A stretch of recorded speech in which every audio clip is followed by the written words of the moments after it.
అందరికీ praise lord. మరొక సమయం మీ ఎదుటికి రావటానికి దేవుడిచ్చిన సహాయంని బట్టి దేవాది దేవునికి వందనాలు చెల్లిస్తున్నాను. ఆత్మలో వర్ధిల్లుట అనే వాక్యం ద్వారా దేవుడు మనతో మాట్లాడుచున్న మాటలు. ఈ లోకంలో మనం ఉన్నప్పుడు దేవుడు వాక్యాలు ఎన్నో మన ముందు బయలుపరుస్తూ ఉంటాడు. హబక్కూకు 3వ అధ్యాయము 2వ వచనంలో దేవుడు మాట్లాడుచున్న మాట ఏంటంటే, 2వ అధ్యాయం కింది వచనంలో, యెహోవా సంవత్సరములు జరుగుచుండగా నీ కార్యము నూతనపరచుము, సంవత్సరము జరుగుచుండగా దానిని తెలియజేయము, కోపించుచునే వాత్సల్యమును జ్ఞాపకమునకు తెచ్చుకొనుము అనే మాటల ద్వారా దేవుడు మాట్లాడుచు. సంవత్సరాలు జరుగుచుండగా దేవుడు కార్యాలు నూతన పరుస్తూ ఉంటాడనేసి దేవుడు మాట్లాడుతున్నాడు. నూతన పరచటం, సంవత్సరాలు గడిచిన సంవత్సరం మన జీవితం ఏ విధంగా ఉంది, ఈ సంవత్సరం కూడా అదే విధంగానే మనం జీవించాలనా? అలా జీవించటం దేవుని చిత్తం కాదు. విశ్వాసులమైన మనము ఆత్మలో ఏ విధంగా వర్ధిల్లాలి? సంవత్సరం గడిచిన సంవత్సరం నా జీవితం ఇలాగే ఉంది, ఆత్మీయతలో కొదువుగా ఉన్నాను, ప్రార్థనలో కొదువుగా ఉన్నాను అనే విశ్వాసంలో మనము నిలకడగా లేనటువంటి వారిగా మనం ఉన్నామా? కాదు, అలాంటి జీవితం కాదు. నూతన సంవత్సరంలో దేవుడు మనల్ని ప్రవేశింపచేసినప్పుడు మన జీవితం ఎలా ఉండాలి? ప్రతి దినము నూతన పరుస్తూ సంవత్సరములు గడుస్తున్నప్పుడు ఆయన ఏ విధంగా నూతన పరుస్తూ ఉంటాడో మన జీవితం కూడా నూతన పరచబడుచూ ఉండాలి. అంటే ఇంకా ఎక్కువగా ఆత్మీయతలో, ప్రార్థనలో ఇంకా ఎక్కువగా బలపడుతూ ఇంకా ఎక్కువ నడుస్తూ ఉండాలని హబక్కూకు 3వ అధ్యాయము 2వ వచనంలో దేవుడు మాట్లాడుచున్నాడు. దేవుడు యెషయా ప్రవక్త ద్వారా కూడా 10వ అధ్యాయము 27వ వచనము 27వ వచనము ఏమని సెలవిస్తున్నానంటే, ఆ దినమున మీ భుజం మీద నుండి అతని బరువు తీసివేయబడును, నీ మెడ మీద నుండి అతని కాడి కొట్టివేయబడును, నీవు బలిసినందున ఆ కాడి విరగగొట్టబడును. చూడండి, దేవుడు ఆయన బరువు ఆయన మోసుకున్నాడు ఈ లోకంలో. ఆ దినం అంటే నిజంగా మనము బరువు అంటే బరువులు మోయటం కాదు. దేవుడు ఈ లోకం అనే పాపంలో ఉన్న బరువును ఆయన తీసేసుకొని మన మీద ఉన్న ఆ యొక్క మెడ మీద ఉన్న కాడిని ఆయన కొట్టివేయటానికి ఈ లోకానికి వచ్చాడు.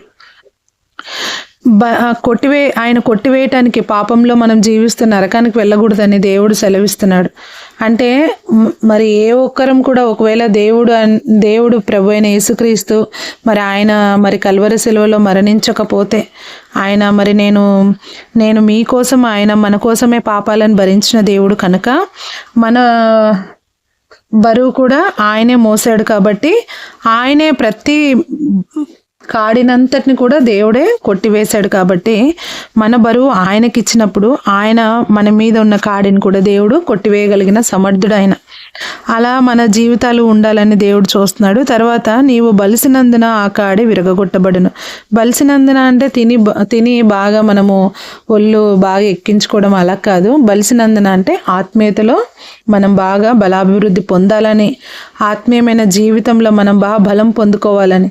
ఆత్మీయమైన జీవితంలో మనం బలం పొందుకున్నప్పుడు సువార్త పరిచర్యలో వాడబడతాము, ప్రార్థనలో ఎదుగుతాము, ఇంకా అనేక విధాలుగా మనము ప్రయాసపడేవారిగా మనం ఉంటాము.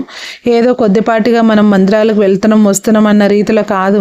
కానీ మన దేవుడు మన విషయంలో ఎలా ఉన్నాడు, ఆయన నా కోసం ఈ లోకంలో ఏం చేశాడు, ఈ నూతన సంవత్సరంలో దేవాది దేవుడు 2024వ సంవత్సరం క్రితమే నా కోసం ఆయన ప్రాణం పెట్టాడు కదా. ఈ 2025వ సంవత్సరంలో నేను ఎలా జీవించాలి, ఎలా నడవాలి, ఎలా ఉండాలి అనేది మనము తెలుసుకోవాలి.